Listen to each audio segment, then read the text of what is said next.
Assalamualaikum, Assalamualaikum warahmatullahi wabarakatuh. Perkenalkan, nama saya Istamar Satrio Wibowo-Roni dari kelas Hukum Laut Internasional B semester 4. Jadi di sini saya akan membuat sebuah video untuk memenuhi tugas mata kuliah Hukum Laut Internasional. Jadi di sini sudah disuguhkan video dari YouTube, yaitu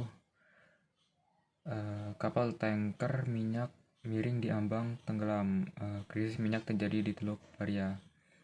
Bahwasanya sebuah kapal Venezuela berisiko menumpahkan jutaan galon minyak di Teluk Paria di Laut Karibia, sehingga meningkatkan kekhawatiran lingkungan di wilayah tersebut.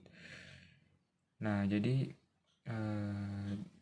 saya simpulkan terlebih dahulu dari video YouTube tersebut, bahwasanya tumpahnya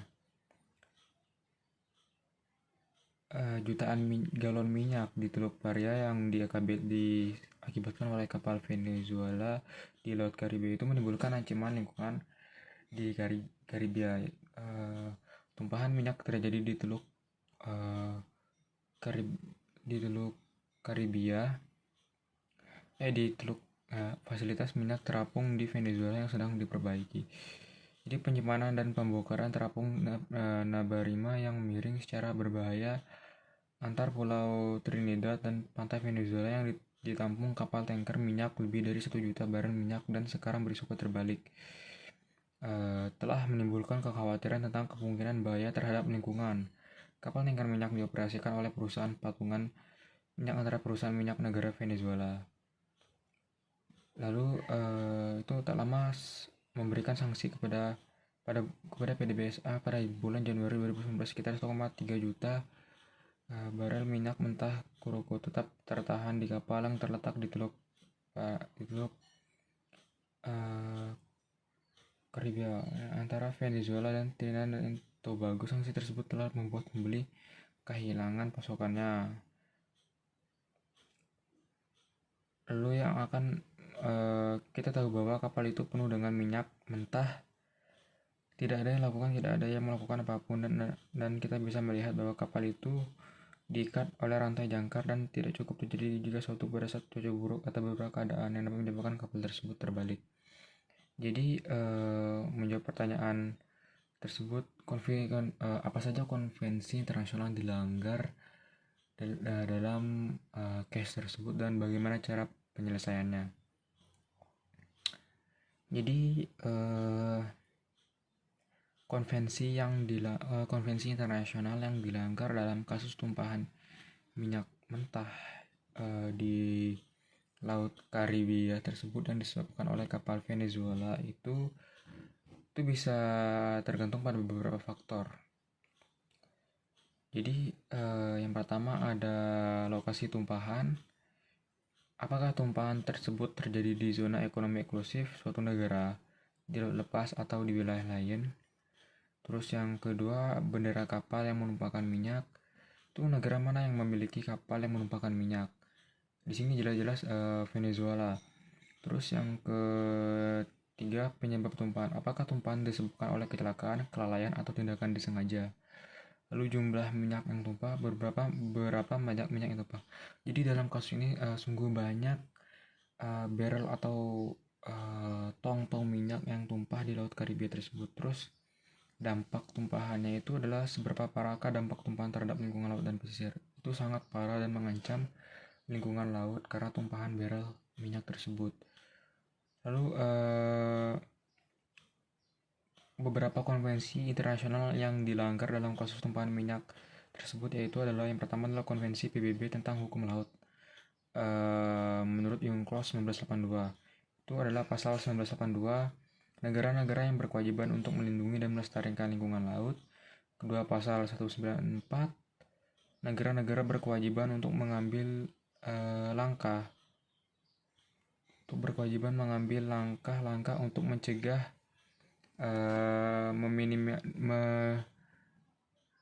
meminimalkan dan mengendalikan pencemaran laut dari sumber-sumber di dalam zona ekonomi eksklusif mereka.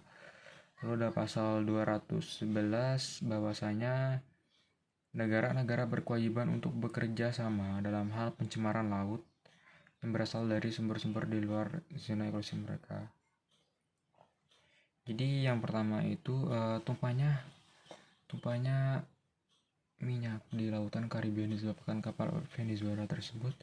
Itu negara-negara berkewajiban untuk bekerja sama dalam hal menanggulangi dan mencegah terjadinya pencemaran di laut ZE mereka menurut pasal 211 UNCLOS 1982. Artinya negara juga wajib mengambil langkah-langkah untuk mencegah, meminimalkan, dan mengendalikan pencemaran laut menurut pasal 194 UNCLOS 1982. Lalu konvensi yang dilanggar selanjutnya adalah Konvensi tentang Pencemaran Laut oleh Minyak MARPOL 7378. Menurut lampiran 1, melarang pembuangan minyak mentah atau produk minyak lainnya ke laut. Itu dapat disimpulkan bahwa pembuangan minyak ke laut itu dapat menyebabkan pencemaran laut. Lalu lampiran kedua, membatasi pembuangan zat-zat berbahaya lainnya ke laut. Lalu yang ketiga, lampiran ketiga, membatasi pembuangan limbah padat ke laut. Konvensi tentang tanggung jawab sipil. Lalu ke konvensi yang dilanggar adalah Konvensi tentang tanggung jawab sipil atas kerusakan akibat pencemaran minyak, CLC Convention. Itu menetapkan rezim tanggung jawab sipil untuk kerusakan yang disebabkan oleh tumpahan minyak dari kapal tanker. Lalu yang keempat adalah Konvensi tentang Dana Internasional untuk Kompensasi Kerusakan Akibat Pencemaran Minyak, IOPC Fund Convention. Itu menyediakan dana untuk mengkompensasi kerusakan yang tidak dapat dibayarkan oleh pihak yang bertanggung jawab atas tumpahan minyak. Bahwasanya penting untuk dicatat bahwa ini hanya beberapa contoh dan menurut saya itu adalah 4 konvensi yang dilanggar dalam case tumpahnya minyak di laut Karibia oleh kapal Venezuela. Lalu menurut UNCLOS 1982 tentang tumpahan minyak di laut, hukum laut UNCLOS 1982 merupakan perjanjian internasional yang jelas untuk mengatur hukum laut. Jadi menurut berupa ketentuan UNCLOS 1982 yang relevan dengan tumpahan minyak mentah di laut. Menurut pasal 1982, negara-negara berkewajiban untuk melindungi dan melestarikan lingkungan laut. Negara-negara harus mengambil langkah-langkah untuk mencegah, meminimalkan, dan mengendalikan pencemaran laut dari segala sumber. Lalu pasal 194, negara-negara berkewajiban untuk mengambil langkah-langkah untuk mencegah, meminimalkan, dan mengendalikan pencemaran laut dari sumber-sumber di dalam zona ekonomi eksklusif ZEE mereka. Lalu negara-negara harus menetapkan standar nasional untuk mencegah, pengurangan, dan pengendalian pencemaran laut. Lalu negara-negara harus bekerja sama untuk melakukan pemantauan dari penelitian pencemaran laut. Lalu menurut pasal 211, negara-negara berkewajiban untuk bekerja sama dalam hal pencemaran laut yang berasal dari sumber-sumber di luar zona ekonomi eksklusif mereka. Lalu negara-negara harus bekerja sama untuk mengembangkan dan menerapkan langkah-langkah untuk mencegah, meminimalkan, dan mengendalikan pencemaran laut dari sumber-sumber di luar zona ekonomi eksklusif mereka. Lalu pasal 235, negara-negara harus bekerja sama untuk melakukan penelitian dan pengembangan metode untuk pencegahan, pengurangan, pengendalian pencemaran laut. Negara-negara harus saling bertukar informasi tentang pencemaran laut dan teknologi untuk pencegahan, pengurangan, pengendalian pencemaran laut. UNCLOS 1982 juga memuat ketentuan tentang tanggung jawab atas kerusakan yang disebabkan oleh pencemaran laut, termasuk tumpahan minyak mentah. Pasal 233, negara-negara berkewajiban untuk memastikan bahwa kapal-kapal yang berbendera negaranya mematuhi standar internasional untuk pencegahan, pengurangan, dan pengendalian pencemaran laut. Negara-negara berkewajiban untuk mengambil langkah-langkah yang diperlukan untuk memastikan bahwa kapal-kapal yang tidak berbendera negaranya tetapi masuki pelabuhan atau melintasi ZEE-nya mematuhi standar internasional. Lalu selanjutnya, bagaimana cara penyelesaian persoalan tersebut? Jadi menurut UNCLOS 1982, yang pertama adalah negosiasi. Itu merupakan cara penyelesaian sengketa yang paling damai dan tidak formal. Negara-negara yang terlibat dalam sengketa dapat bernegosiasi secara langsung untuk mencapai kesepakatan tentang penyelesaian sengketa. Dan yang kedua adalah konsiliasi, merupakan proses penyelesaian sengketa di mana pihak ketiga yang netral membantu pihak-pihak yang bersengketa untuk mencapai kesepakatan. Lalu yang ketiga adalah arbitrase, merupakan proses penyelesaian sengketa di mana pihak ketiga yang independen dan tidak memihak membuat keputusan yang mengikat bagi para pihak yang bersengketa.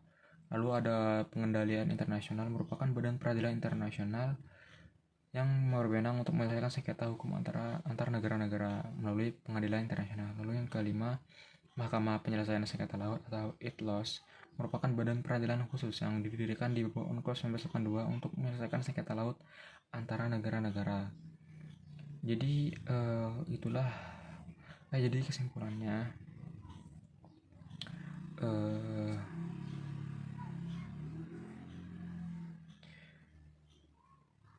salah satu konvensi paling penting dalam hukum laut internasional adalah Konvensi Perserikatan Bangsa-Bangsa tentang Hukum Laut UNCLOS 1982. Jadi UNCLOS 1982 itu mengatur banyak sekali aturan yang relevan untuk mengatur tentang terjadinya pencemaran laut yang disebabkan oleh tumpahnya minyak di lautan. Mungkin begitu saja penyampaian pembahasan saya pada hari ini. Saya tutup, sekian, terima kasih. Wassalamualaikum warahmatullahi wabarakatuh.